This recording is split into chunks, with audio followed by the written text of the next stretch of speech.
How can it be possible for an all-loving God to send people to hell, a place of torment, for all eternity?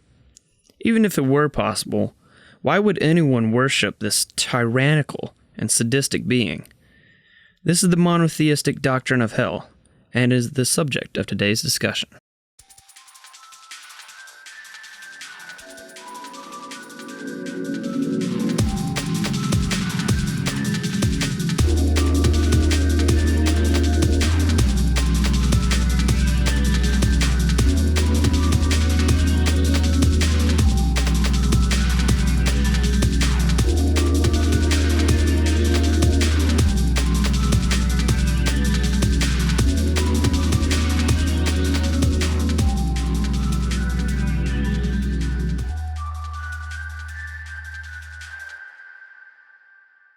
Hey, I'm Bailey. Hey, I'm Michael. And I'm David. And today we're talking about hell. HE double hockey sticks for the people that are afraid of that word. On the Facing the Gates podcast. Yeah. So, hell is not one of those comfortable, fun topics, but it is one of the topics that certain churches like to talk about a lot. Hell yeah, brother. Yeah, well, I mean, it's not supposed to be a comfortable thing. It's supposed to be like the worst thing you can imagine. Yeah. So kind of like starting out, basically the whole Doctrine of Hell thing is an objection to Christianity because people, like I kind of mentioned in the intro, don't want to worship a God that can send you to hell. But Now, question. Go ahead. If you go to hell, do you have to twerk on the devil like Lil Nas X did? No. I don't know. I mean, I don't know maybe how to respond to such a depending stupid on your question. views of hell, you might have to, depending on the reason you're in hell. Oh, hush. Okay. Anyway, wouldn't be a Facing the Gates episode without Michael starting with some It's been a weird week, man. really intelligent It's been commentary. a weird week. Yeah. Oh, let me tell you about a weird week. So, anyway, it's kind of a reason why people don't want to be religious because they don't want to believe that. But one thing, kind of as we've talked about before, is like, well, it doesn't really matter whether or not you believe it. If it's real, it's real, you know. But I empathize with people who hold this objection because it's not really fun to think about hell. As Tim Keller once stated, quote, "In our culture, divine judgment is one of Christianity's most offensive doctrines," end quote. And in a culture where the highest standard is tolerance, the doctrine of hell seems very intolerant. Much like the previous objections, this objection to the God of the monotheistic religions can manifest itself in philosophical and emotional terms. How could God send someone to hell just because they don't believe the same thing as a Christian is an emotional argument. How could a loving God send people to a place of eternal punishment is a philosophical argument. And today I plan to break down both of them. So starting out, before we get into any of them, is hell an objection that you have or an issue that you guys have? I guess, what are your thoughts and where that is? I look at it like this. Some people are just fucking terrible people. On Earth, we have a place for those terrible people. Right? Granted, not everyone who goes there deserves to go there. But it's called prison. And so, in a spiritual sense, if you're still, the heart of your being is still that terrible piece of shit, I'd feel a little bad if there wasn't a judgment at the end of it. If it was just like, oh yeah, so unicorns and rainbows past this point. So I don't have that objection. I have the objection if there's not a place of separation. Because I don't want to... You think there needs to be some accountability for your actions? Yeah. Fuck yeah. I mean, it kind of... We are beings able to think freely. Mm-hmm. We have our moral codes. And if you do some horrendous shit, you deserve punishment for it. Right. Now, granted, not everything that some people think is horrendous do I think. Of course not. Mm-hmm. But there are certain things, unequivocally, I know I probably fucked that word up, that if you do, that there no one can fucking back you up and say it's not awful. You kill someone's grandmother, there's no fucking reason. Things like that where it's kind of a black and white issue. Yeah. And So it's not really an objection for you. It's something you, if anything, kind of bolsters your belief in a way. Yeah. And part of that could be from where I'm from, the South, my upbringing. But I think a lot of people would feel the same way if they thought about it like how we do in an earthly sense. Mm-hmm. If you believe the spirit is the source of all on any level, whether it's a personal spirit, a singular being, then if you don't believe that shitty people deserve to be fucking separated from not shitty people, I don't fucking get it. All right, what about you, David? Yeah, I mean, pretty much the same thing. Like, the ideas... I mean, unfortunately, tolerance is a pretty recent thing in human cultures. To be tolerant, you have to be intolerant of intolerance. Yeah. I was actually going to say that later. There's that conundrum. But, I mean, especially from the historical side, it's more about the moral codes and the judgments and punishments on, say, the crime. Now, what I prefer and my kind of best case scenario with an afterlife, would a person for their crimes be able to walk into heaven after proper punishment and learning from it? Yes, that'd be fantastic. That might be the case. But the idea of the worst person who just commits atrocities against mankind being able to go straight to heaven, yeah, that ain't right. But that's also our human sense wanting justification and kind of some form of punishment. Wanting justice, basically. Yeah, that's why, man. Word slip. I gotcha. But yeah, so I kind of fall in that same field where if in the end there was some afterlife, I wouldn't want to be put in the same afterlife as someone who just committed atrocities against mankind and the world in the same place I am. And I know we don't ask this much, but how do you feel about it, Bailey? Kind of in the same boat, sort of? Yeah, well, I mean, I'm going to flesh it out more as we go through, and I'm basically going to... Yeah. I do... I mean, it's not a comfortable thing to talk about, but I think it is ultimately necessary, because there are two other kind of diametric opposite views that some people like to take, and that is Universalism, which is everyone will be saved, which we'll talk about that later, and then annihilationism, that no one will be saved and we will all be annihilated. And I think the main complaint kind of reason, that some will go to a heavenly place and others will go to a hell place. That's kind of the in between view. I think that spectrum. Those two extremes are very nihilistic.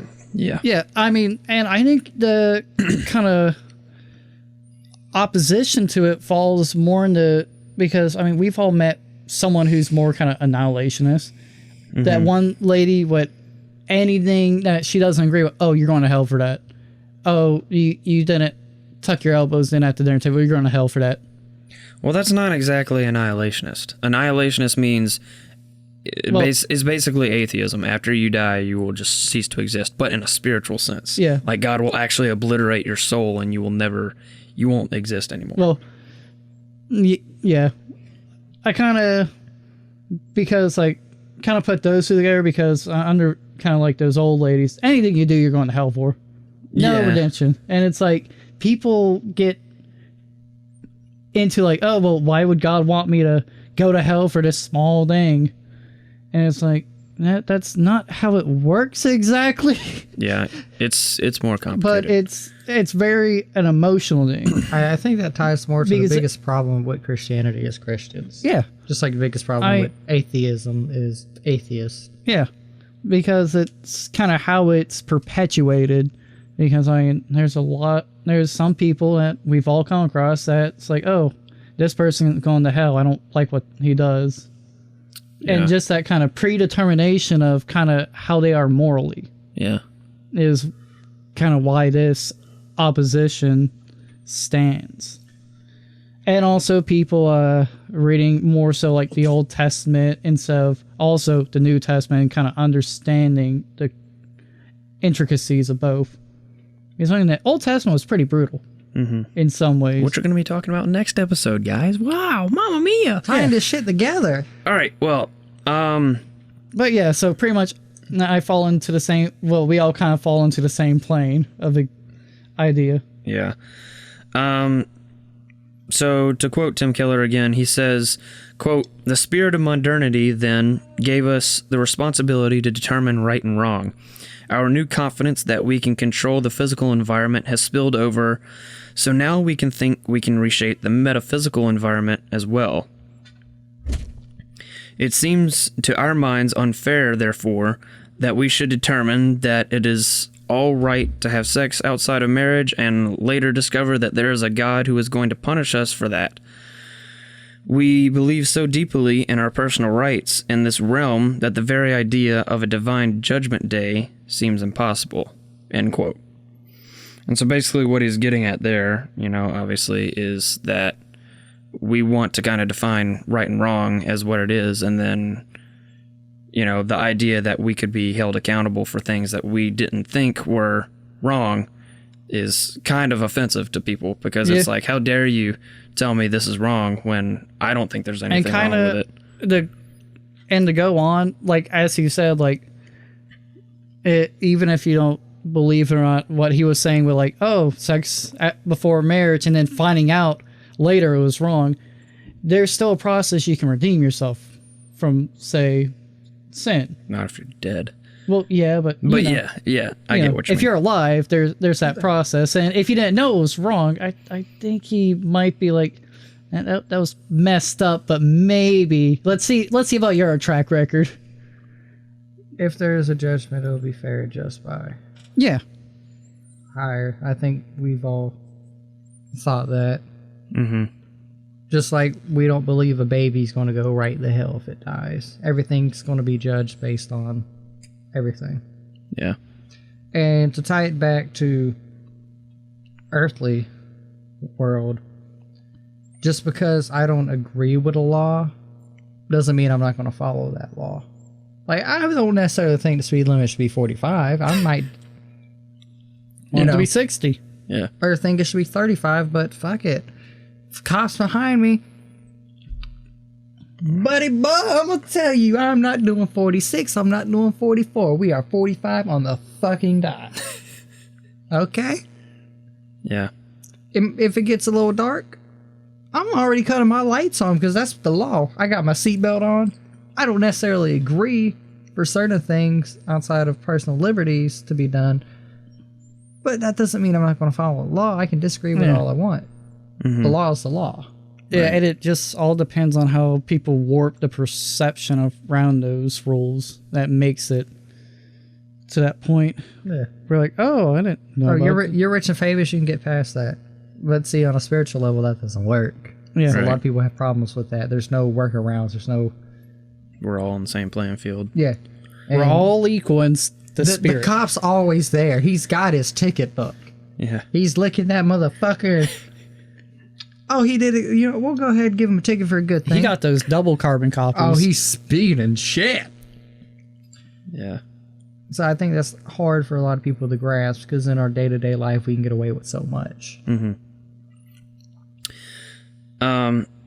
So Westerners find the doctrine of divine judgment offensive, but concepts such as turning the other cheek are quite appealing.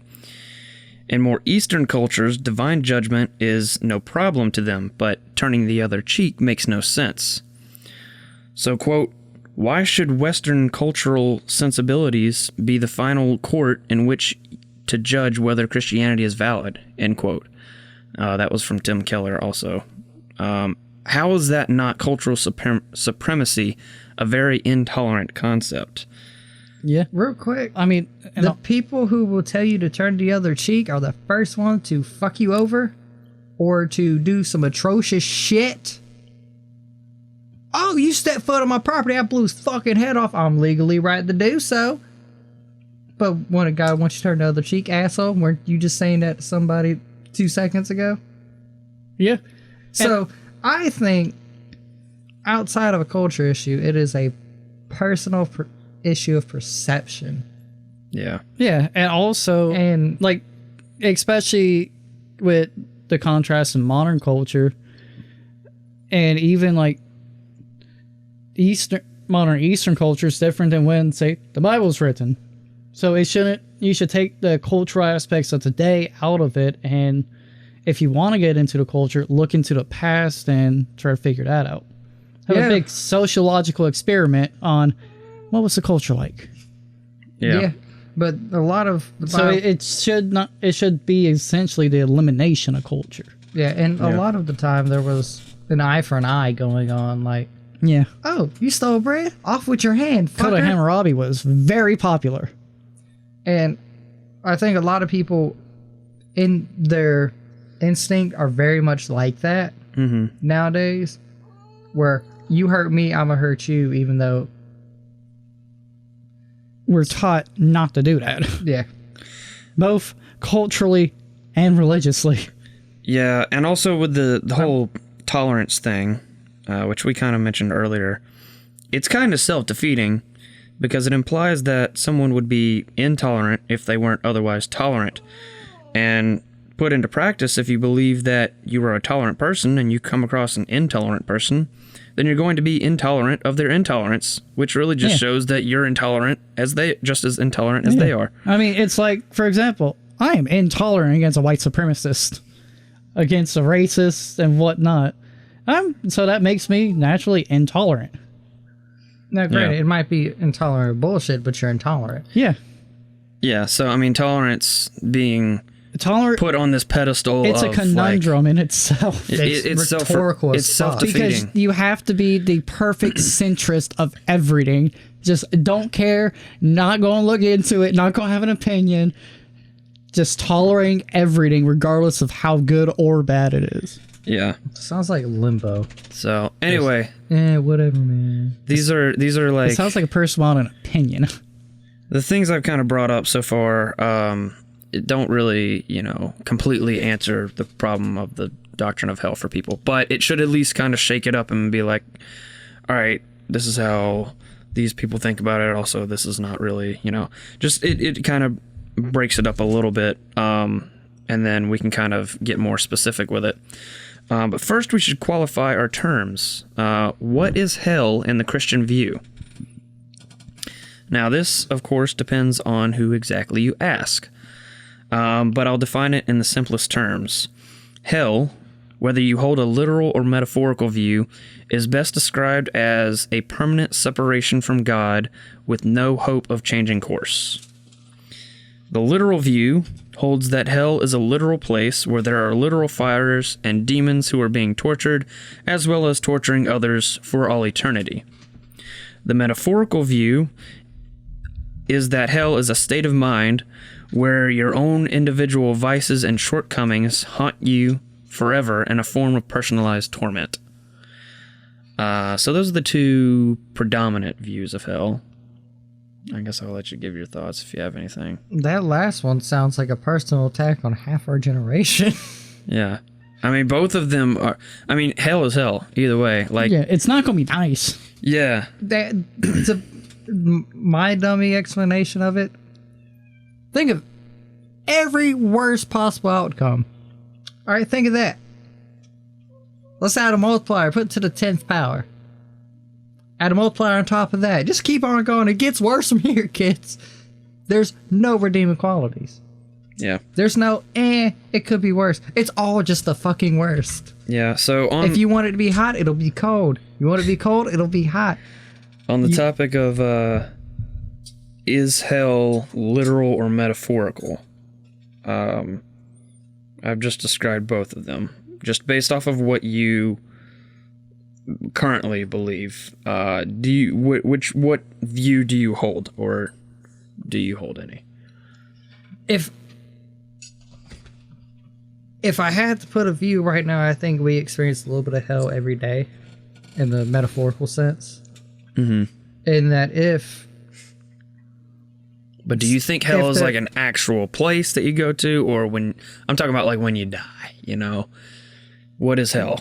Is it a mental torment, or is it a real place?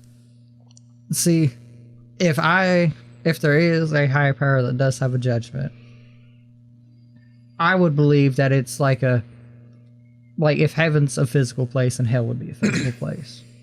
Makes sense. I mean, that's because without one, you can't have the other. Yeah, and I mean, and what you just gonna send all those souls to the fucking no sphere and annihilate them, because then you can't experience hell. Mm-hmm. So therefore, you have to have a place to store them, and so it would make sense if heaven's a physical place, hell would have to be too. Right. it's like a rent-a-center, but for torment. Yeah.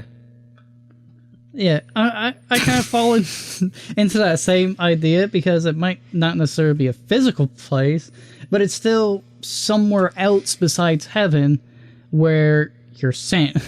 Mm-hmm. There's no getting out.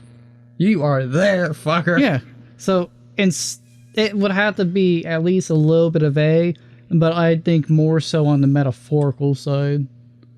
But a little bit of kind of, if not physical, a separation would have to take place. Right. Because, I mean, we don't know. We haven't been there yet. Yeah. From a Christian perspective, again, it depends on who you're talking to. I am kind of undecided, so right now I'm just kind of holding like a hybrid view, if that's a thing. But having both combined is like the worst case scenario. Well, what I mean, in some ways. and I'll probably, I'll outline this. So the metaphorical side comes from philosophy and C.S. Lewis, and the literal side comes from the Bible and another book called 23 Minutes in Hell by Bill Weise, who claimed to have an experiential vision of hell.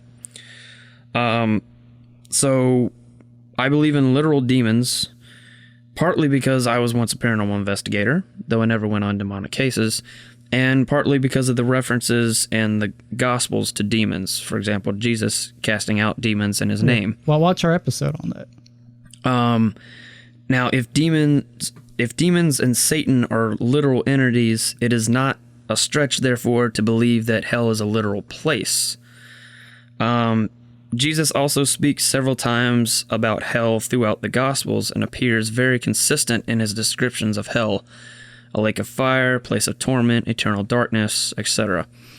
Some people believe the story of Lazarus, which is Luke 16:19-31, to be a parable, which is the one where Lazarus is reaching, or the poor man is burning in hell, asking for a drink from Lazarus, who's in heaven. Oh, yeah. And basically he's basically very bitter. And the point is, some people think this is a parable, but I would object, because this is the only parable that Jesus told that contains specific individuals with specific names, locations, and stories. I do believe that mental torment, i.e., your own personal hell, can also exist within a literal hell, which is held by the metaphorical view of hell. So my hybrid view is that, yeah, hell might be a literal actual place, but there might be parts of that where you are just in your kind of cubicle, in your bubble, in your own mind, and your mental torment is your hell. And I mean, and also, or you can be set out into the literal actual if we hell. think like and experience both. Yeah. If we think about kind of like how we as humans work, when we experience physical torment, we usually experience some form of mental torment. So it only like makes sense from our point of view that both types of kind of torment and having the place and whatnot would make sense. So yeah, I mean, if there was a hell, I kind of would fit in with you, where it's like there would have to be a literal place, but the mental torment would also take place. Yeah. Now, even if... Did you want to say something? No. Even if one doesn't hold to a literal view of hell, a metaphorical hell is equally, if not more terrifying, and should be avoided at all cost. Literal or metaphorical, hell is still hell. If nothing else, let the seriousness of hell be a reason to take Christianity seriously. And with that, I want to make the disclaimer that I am not saying that fear alone should motivate someone to become Christian, or that someone should become Christian just to avoid hell. That is the wrong mindset to have. What I am saying is that the doctrine of hell should, at the very least, cause someone to have a little bit more discernment about Christianity, because hell is a very serious topic. Yeah, and I think a lot of the people not taking it serious is because in some sectors of Christianity, it's just bashed in your fucking head. Yeah, it's pushed too hard instead of also taking like what you should be doing, instead of where you up kind of the end of the road if you don't do good things. And when they're talking about hell, to pull out all the theatrics and the emotions and this, and it comes off as you're not taking this shit serious. Yeah, it comes off as hokey. And to be fair, the denomination you come from is very known for that. Yeah. So... and I think a lot of it also is due to our area. Yeah, sometimes... Well, here's the thing. Sometimes there are going to be churches, like probably the one you grew up in, that was constantly talking about hellfire and brimstone, and then there are other churches that, like, don't talk about hell at all.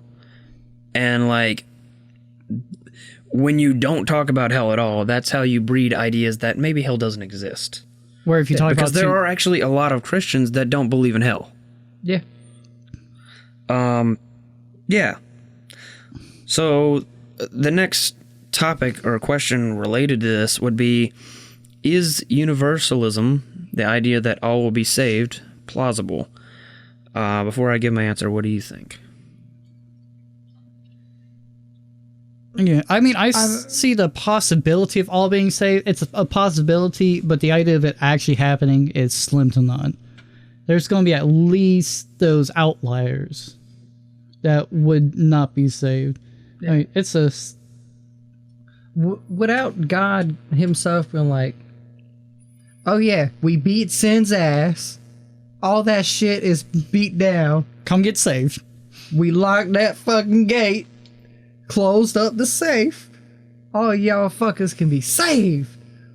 Without that literally happening, there's going to be that separation. Yeah. Now, granted, I don't know what the big man upstairs is going to do. So with my earthly viewpoint of where I'm at right now and how I see the world and everything, it's not fucking happening anytime soon. And so that's all I can judge it on. So I'm going to... plausible, yes. Realistic, no. Gotcha. Yeah, and also depends on what your definition of being saved is as well. Yeah, that's a... Now that's a hot topic. That's the Doctrine of Soteriology, which is the doctrine of salvation, how you're saved. And that is actually something of debate within Christians as well. That's a spicy one. There's just a lot of stuff with Christianity that's being debated. Yeah. But, I mean, with any religion, there's going to be those questions. There's, like, the fundamentals that, like, everybody agrees on, and then there's, like, the nuances that a lot of people disagree on. I mean, just like with anything. Yeah. I mean, just like with science. Yeah. Programming. Programming is very much, besides, like, super... like how to use it, the fundamentals, and like after that a little bit, all one way. But I think the saying there's more than one way to skin a duck kind of comes to play. Yeah. Where the fundamentals there, you get the skin and the feathers off the fucker, but after that, how you get there... it's how you use the fundamentals. Yeah. Yeah, I think the idea of universalism unfortunately, is implausible because it's against what the Bible teaches consistently in several places from both the Old and New Testament. It completely waters down everything that Christianity teaches. If all will be saved, there is no point in Jesus dying on the cross, in our moral actions, making any choices without a free will, or arguably even existing. Universalism is just the diametric opposite of atheism and shares the same problems. Now, I would like to be wrong about that. I would like for everyone to be saved. That would be dope. You would like for it to be... I would like to be proven wrong, every but person out of their, in their right mind would like everyone to have a happy ending, the good ending. But that's not the case. And that would also create the problem of without evil, there is no good. Yeah, without good, there would be the evil. lack of evil. Yeah. So, God is still an almighty being, an all-powerful being. Satan will be a pretty lonely person that year. But yeah, it goes against fucking everything. Yeah. It's like, what's the point of existing if everyone's going to be saved? Why are we not just there? It creates... Yeah, if everyone gets saved, I guess he just like clicks dump game, kill characters, reset. Yeah, it creates a very nihilistic viewpoint, and I think that... But it's like happy nihilism at that.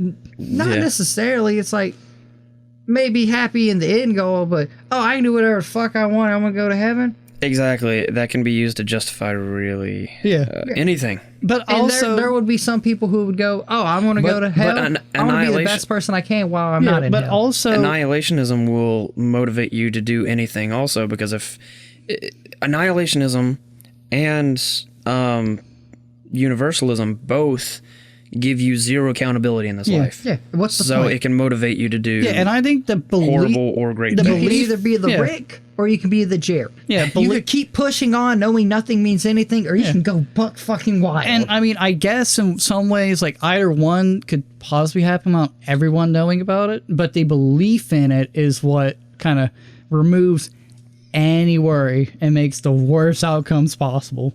Yeah. Yeah. Because I mean, it's if it happened, a freak statistic that everyone happened to get saved and everyone died, and no one known fully about it, that's still possible. I feel like the big G-Man would wait for all mankind to be gone. Like, hey guys! What do you mean? Like once mankind has ran its course. Oh. I thought you meant like extinct. I was like, well, if we're gone, then what's the point of saving people if we're... Well, I feel like if... Yeah, he happens to flick on the Universalist switch. If it was... Just to piss If it was off. a thing, it would be once the battle has been won. Mm-hmm. But I don't see that. Gotcha. So that's why when I say it's a possibility, it's like a nut hair of a possibility. Yeah, but compared to the forest of the rest of the possibilities. But the belief in that or annihilationism is dangerous. Yeah, definitely. And not really Christian. Yeah, because I mean, even if I don't necessarily believe in the Judeo-Christian, But it's also like God and heaven, predestiny. It falls a lot into that. Well, you'd be surprised. There's a lot of Christians that are actually annihilationists. Well, in terms of there's a view of hell that God won't allow suffering in hell. He's just going to annihilate people who would go to hell. Sounds pretty fucking terrible if you ask me. It's like, you're going to feel awful while he's crushing you. But the thing is that you don't exist like at all. Yeah, you don't know it anymore. You die, boom. Sounds awful. But it's still a release from torment. Yeah. I mean, that's another idea, but it also would fall kind of off of kind of how a lot of people view things, where something has to happen to your spirit and just wiping it off disrupts the kind of order. But I mean, it is God. He can do what he wants. Yeah. I think we all kind of sit on that plane like, yeah, it's up to him ultimately, but I do not buy into this. Yeah, same. Even the atheist doesn't buy into this shit. So why is hell necessary? Well, firstly, hell was never intended for humans. It is a place, quote, prepared for the devil and his angels, end quote. That is Matthew 25:41. This, what this means is important. You are not made for hell. Second, I would like to remind people that humans have free will, and that going to hell is a conscious choice to reject God. As C.S. Lewis says, quote, there will only be two people in the end. Those whom say to God, thy will be done, and those whom God says in the end, thy will be done. End quote. It is a conscious decision. So I lean more towards C.S. Lewis's perception of hell that, quote, the gates of hell are locked from the inside. All who are in hell choose it, end quote. Now, to build upon this idea, Lewis says that if he were going to live until 80 or so, he wouldn't have very much to worry about in terms of his flaws. But if he were going to live forever, those flaws in his personality, such as his short temper or impulsivity, if gone unchecked, may become hell within him over eternity. Quote, hell begins with a grumbling mood, but you are still distinct from it. You may even criticize it in yourself and wish you could stop it. But there may come a day when you can no longer. Then there will be no you left to criticize the mood or even to enjoy it, but just the grumble itself, going on forever like a machine. It is not a question of God sending us to hell. And each of us, there is something growing, which will be hell unless it is nipped in the bud. End quote. As summarized by Tim Keller, quote, hell is simply one's freely chosen identity apart from God on a trajectory into infinity. End quote. People in hell, quote, would rather have their freedom as they define it than salvation. Their delusion is that if they glorified God, they would somehow lose power and freedom, but in a supreme and tragic irony, their choice has ruined their own potential for greatness. Hell is, as Lewis says, the greatest monument to human freedom. End quote. So there's a lot of things there. I'll let you respond to that. Yeah, and I mean, with the idea of like basically being Christian will make you less powerful, that's just kind of a negative ass mindset in that kind of perspective, because it's people just don't want to become Christian because of pride. Yeah, is what he's and alluding it's like, to. And I think that's fuck bad that. If you truly want to be a Christian, just suck your pride up. Yeah, just like if you're an atheist and you believe in a higher power, you don't have to. Yeah, you can look at yourself like, hey man, I'm still figuring this out. This is what I believe. Just boom, like me. Boom, you're not an atheist no more. I could easily lie and say I'm a Christian. I could easily lie and say I'm anything. I'm an atheist. But instead, I'm honest, and have more self power in doing that than if I lie to the world. And I also like how C.S. Lewis basically went, if you're kind of like almost self-care, but in like an old-timey child-rearing way, where pointing out like your worst characteristics, the negative aspects of your kind of your personality. Yeah. And your character. And you're like, if you let those go unchecked and you don't try to change them, they become your entire personality. Yeah. Because you'll be complaining about that. You'll be thinking about, oh, well, this wouldn't have happened if I didn't do this. You gotta, you gotta understand it, and then B, you gotta change it. Mm-hmm. And that's kind of like, as we said, Christianity is just as much religious as your lifestyle. Yeah. And I mean, it's also, it's how he says it isn't really just Christian in the mindset, but it's like everyone should be working towards the better themselves, or they become their worst idea.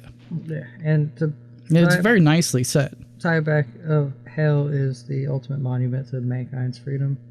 That, I think that's one of the biggest things due to free will, is you have the freedom to be a piece of shit. Mm-hmm. And to go against morals and all that. And so that is why there needs to be a hell. Yeah, it's like when Because- Eve bit the apple. She had a choice. She made the wrong one. Would hell necessarily be hell if we were all predetermined to go there? Everything was already laid out for us. We were just walking in the path. Would heaven necessarily be heaven if the same thing happened? Not really. In the big scheme of things, because there's no divine choice. In having that freedom to do the right thing or do the wrong thing, and having the freedom to explore and learn and teach and gather all this information, you have the choice ultimately. And you have the choice to be honest and find what you believe in and search that out, or you have the choice to be a sheep and just follow what you've been told and not think any deeper about that, which could end up costing you in the long run. But it's the easier path to go. And you can also look into like the Or you could have the choice to go with the fucking shitty people, and you might have a great fucking life here, but you're going to pay for it afterwards. but most of the time when people like make the good decisions they think are good and not just doing bad decisions, they end up happier like in life, which you've probably we've probably all met a few people where, sure, they might not have been the most successful in certain aspects, but they're happy because they made the choices that were right for them, where people made all the wrong choices, might be even like wealthier or more successful, but they're not happy. Yeah. So it falls like you can, if that's the way you want to look into it, you can just view it by different people in their lives, because a lot of like successful people aren't happy because they've screwed people over. They've done a lot of bad stuff. And then once they're old and can't do much, they got to think about that. So, And That becomes their own hell. one more thing. I think what scares a lot of people off on what you said at the end, with hell is the greatest monument to mankind's freedom.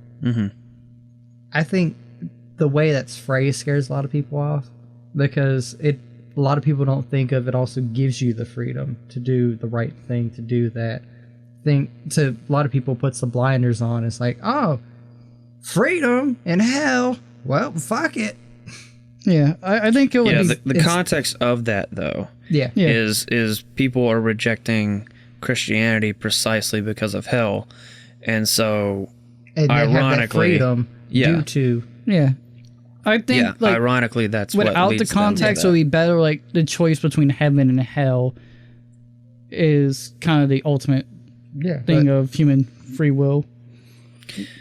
So, one thing I wanted to kind of pin here and ask your opinion on, because I know I brought a lot of quotes with that part. What were your thoughts with the hell being a choice kind of thing?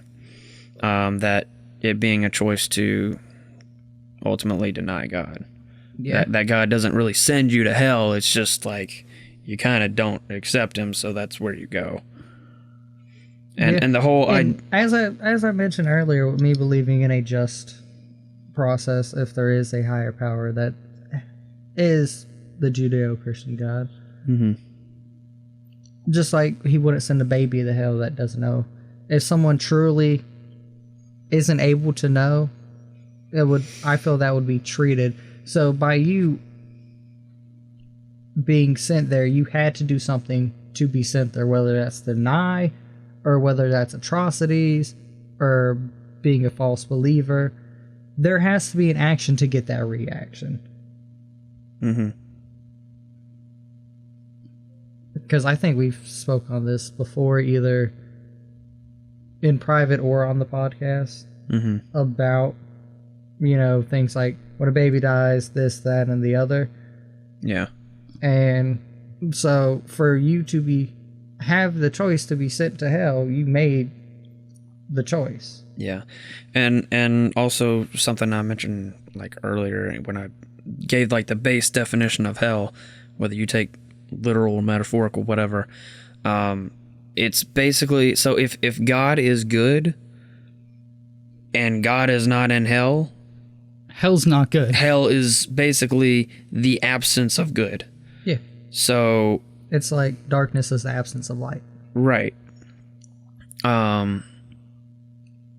are no redeeming qualities. that's why hell is hell, because God is not there, because anything that is good is derivative of God, basically. Yeah. And that's where the devil being the leader of hell, temptation draws you to those things. Yeah. And then there's also the whole spiritual warfare aspect of things. Like, I used to love thinking of spiritual warfare as a kid, just like an angel fucking 360 no-scoping a demon. Because the way they put it out made it seem pretty bitchy. You know, God's just got an army. Yeah, fuck them up. Yeah. Well, I mean, that's probably a hyper anthropomorphized version of it, but I do believe in spiritual warfare to at least some degree. I'm not gonna sit here and say like, oh, the devil made me do it. Kind of, I'm not like that, but like, I do think that there are spiritual influences, both positive and negative, in our lives kinda that like are as we kind of beyond our awareness. Kind of like as we've spoken with God not being like heavy-handed, he might kind of try to tell you like, or try to shift you a little bit to the right way, but you still got to make that decision. Yeah, and the devil might try and shift you to the left way or whatever. Slight influences. The devil may play a little heavier hand on that one. Yeah. See, where I've always been of the mindset of, it's in a modern sense, you're put here, here's your morals, I'm going to see what you're going to do. Mm-hmm. And it's through the congregation of people and influences that we create those influences and those temptations. That's kind of where my mindset's always been with that. But I could easily be wrong. Or that could be the spiritual warfare going within ourselves and our circles. Mm-hmm. Instead of like God going out of his way for one person. A little to the left. Listen to me, you dummy. God, don't make me send you to hell. All right, so the question at hand that we've been discussing for a long time is, why is hell necessary? My third response to that is, hell is necessary for the ultimate good of God's kingdom. Think about what would happen if God allowed people who didn't love him into heaven. They would use him and proliferate all types of sin, which would infect and destroy heaven. Allowing the unjust to escape judgment would also ruin the future union of heaven and earth, a world where sin is no more. This is the one reason why I reject universalism. By separating the just from the unjust, God is protecting those who love him from those that don't, and giving people that don't want him exactly what they want, to be left alone. And lastly, I would contrast our limited human understanding of love with God's perfect love. We can all know how we can be when we're being wrathful out of love. For example, a parent may not want to punish their child and cause them pain, but it is necessary for them to learn. I may not want to go to the gym and put my body through pain, but through doing so, I become stronger. If we witness a friend getting cheated on, it is instinctive to get angry and defend that friend. Keller states, quote, "If you love a person and you see someone ruining them, you get angry," end quote. Becky Pippert says, quote, "Anger isn't the opposite of love. Hate is. And the final form of hate is indifference," end quote. Likewise is God's justice. Without divine justice, people could do anything and get away with it. Even Hitler would be allowed inside the gates of heaven. Hell is not a comfortable doctrine, but it is a necessary one if God is truly just. I'm going to add a little thing here. If you do believe in universalism, why don't you go spend some good time in a federal penitentiary? All right, and I'm not talking about the low-level drug dealers who are there because the government's fucked. Max. I'm talking about with the fucking rapists, murderers, kitty diddlers. There might be some good people in there. I'm not saying there's not. But you're going to be in there with some real pieces of shit. You want them to be your neighbor? You want them to get the same treatment as someone who's done right every single day and has lived their life to the best of their ability? And I'm not saying judge a man on one mistake, but think of it from our earthly view, what we can grasp on this earth. I don't want to sit next to a fucking child rapist and us be judged the same. I don't want to be in heaven with Hitler. I don't want to go to court and judge look at me 10 years for a traffic ticket and look at the kitty diddler. 10 years for doing the unthinkable and then look at a mass murderer. 10 years. Because that's essentially what you're saying to do. Everyone gets the exact fucking same. It doesn't make sense. Yeah. It's not just. It's not just. It's fucking not. And granted, our system on Earth is unjust in itself because we are but humans and we are fighting to change that every day. Right. But the ultimate just is... But even if we tried to make our system just, it would still only be to as some perfect degree. as we can make it. There will Right. still be flaws that will be... We'll be working because on we're it. human. exploited. But the thing is, we know it has problems and we're working on it. God doesn't have to worry about that. He doesn't have to work on it. He's the ultimate judge, juror, jury. He's the ultimate, like, I wrote the fucking book. I know exactly how it goes. You'll play by my rules. These are the rules of the universe. You know who made this? Big man right here. Big man right here. There's nothing else to go by. Nothing else. Mike would be a fun preacher. Yeah. Whenever you find your religion, be a preacher. I'll be your hype man. You might not be allowed in my church. I might not want to be in your church.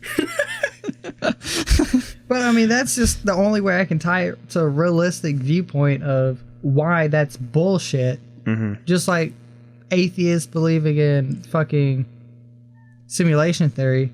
I thought that was really bullshit. I think universalism is some real bullshit. Yeah. I mean, it's one thing for all of us just to be fucking turned in the dust and go nowhere. All right. I don't agree with that, but for all of us to be like, get a fucking Willy Wonka golden ticket. Yeah. There's no justice. And as I said, well, do you really want me in heaven with Hitler as your next door neighbor? Yeah. Not really.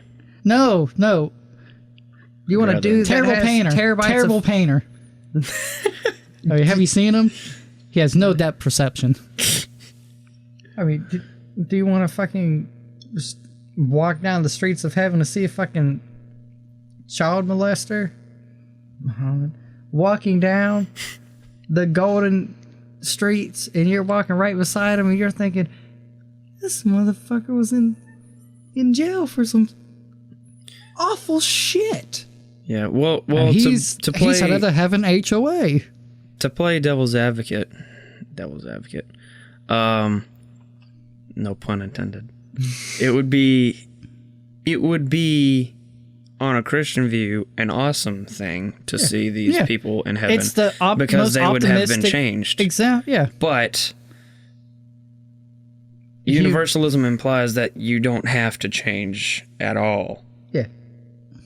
And under the Christian view, you do have to change. You You have to orient yourself change. towards God and change who you are and shed your sins and bad habits. You have free will.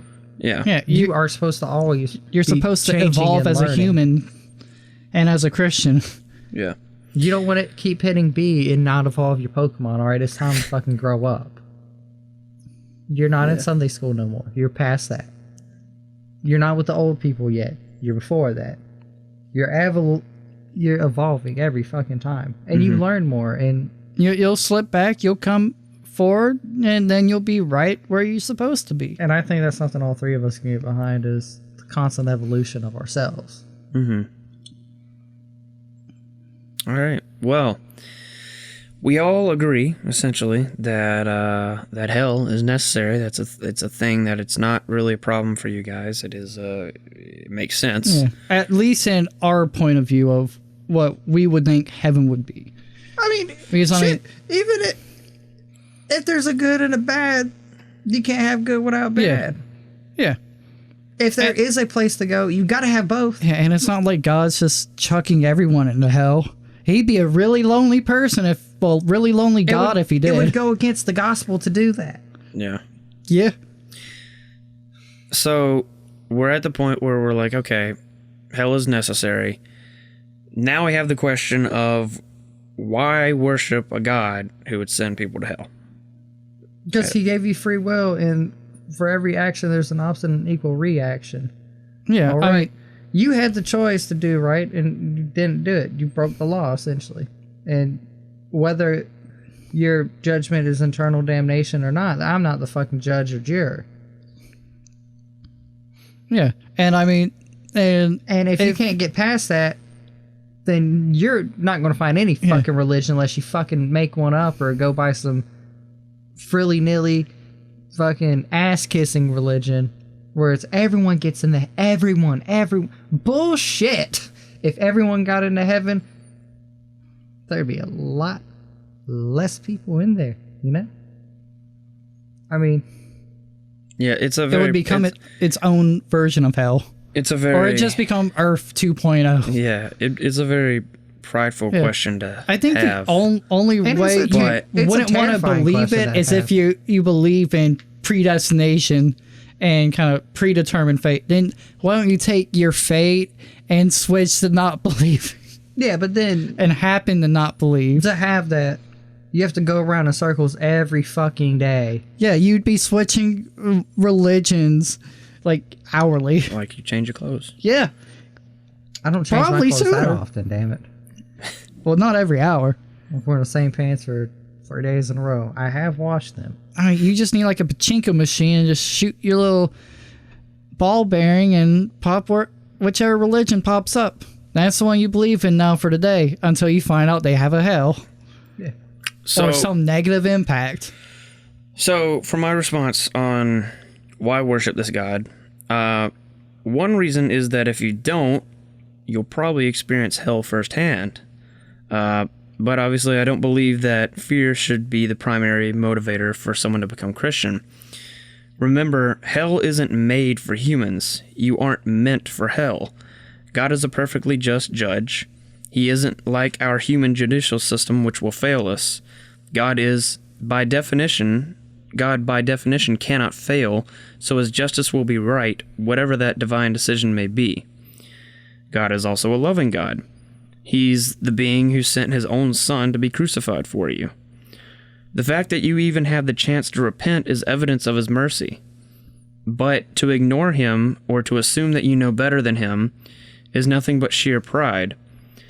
One of the 7 deadly sins. Dun dun dun. All I ask is that you do some soul searching and evaluate your true intentions behind what you do and believe. I personally struggle to do this, even the Bible says that the heart of man is deceitful.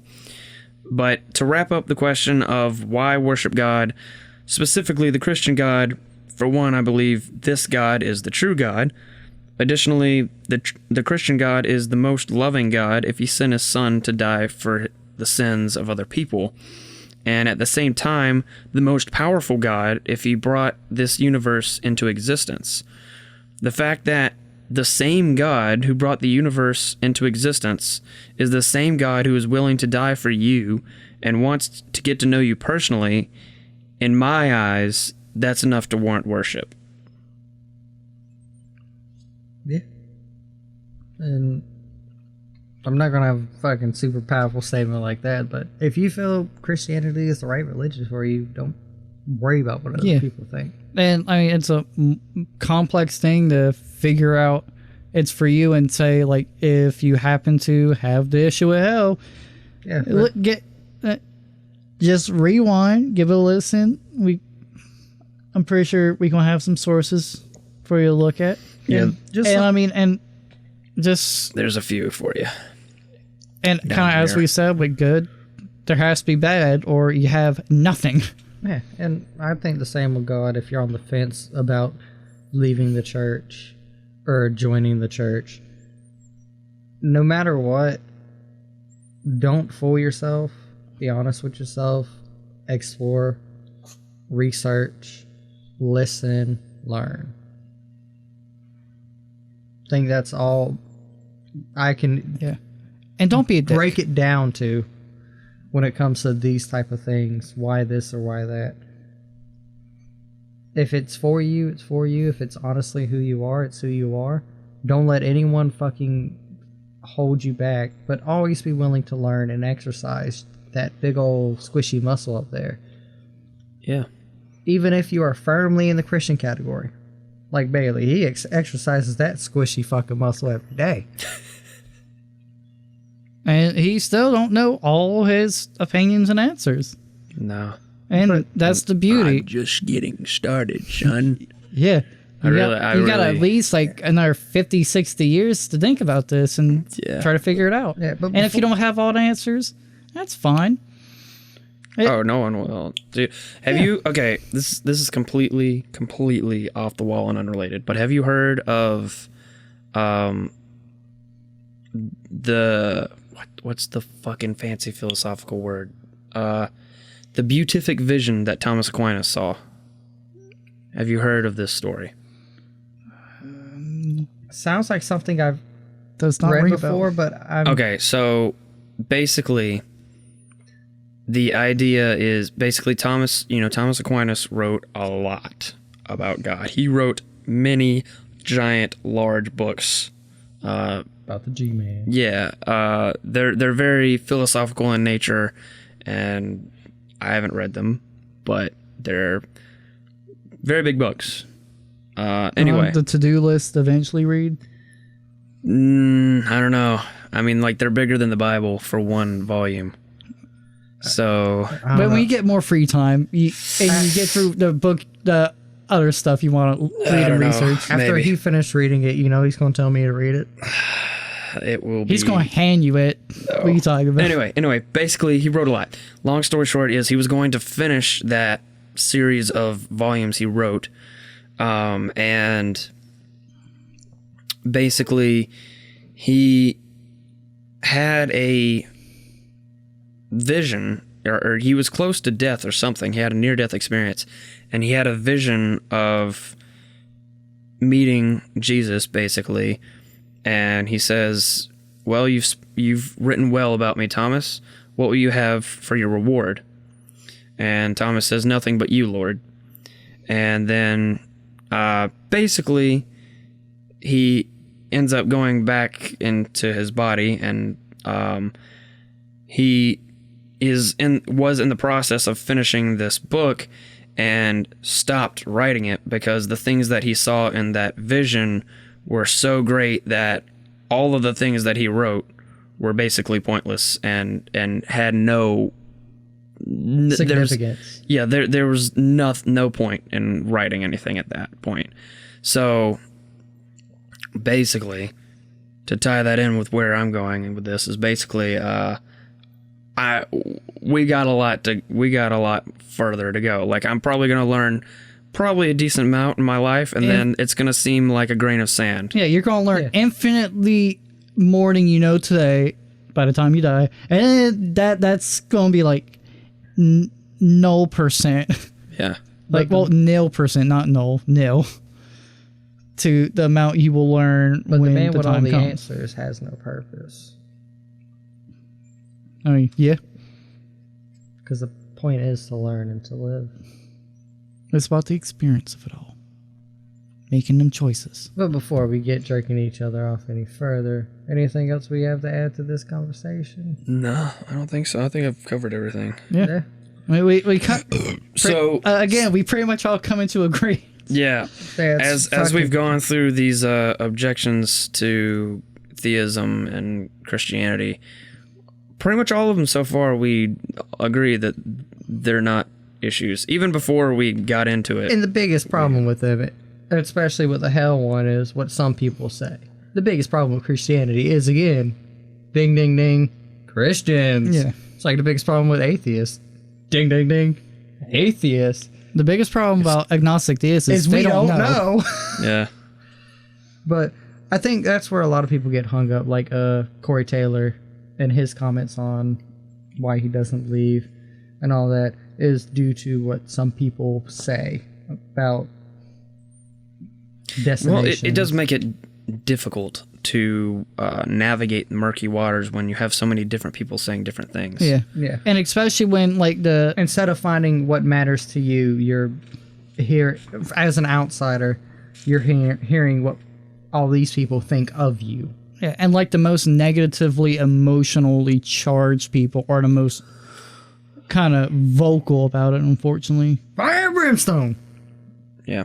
Yeah, as I said, that old lady that's like, you're going to hell for this. Oh, you're going to hell for that. You're going to hell for everything you do. But before we get on to another little circle. Yeah. Yeah, I think that's pretty much it. You got anything else? No, that's really it. Remember, don't be shitty to people. Main thing, don't be a dick. My number one rule.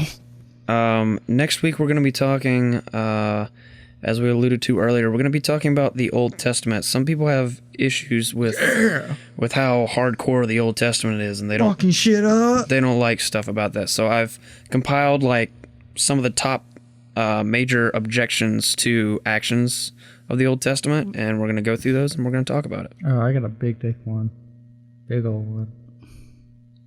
I'm not going to mention it now, but I got one. I have an idea how a lot of it could probably be summarized. All right. It's been real. It's been real. Love It's you been guys. fun. It's been real fun. We say this every freaking time. Yeah, it might as well be our outro. I'm surprised I've talked this much. Well, my jaw started hurting. Yeah, David has 5 less teeth than he did last week. So With some teeth and a broken baby tooth. Yep. So Yeah, fun fact, kids, you can keep your baby teeth that you're supposed to lose when you're 12 until you're 23. Yep. David's a blessing. Or a curse. We have yet to figure it out. Next All right. time. Thanks for listening. We'll see you next time. Love you. Bye. Bye.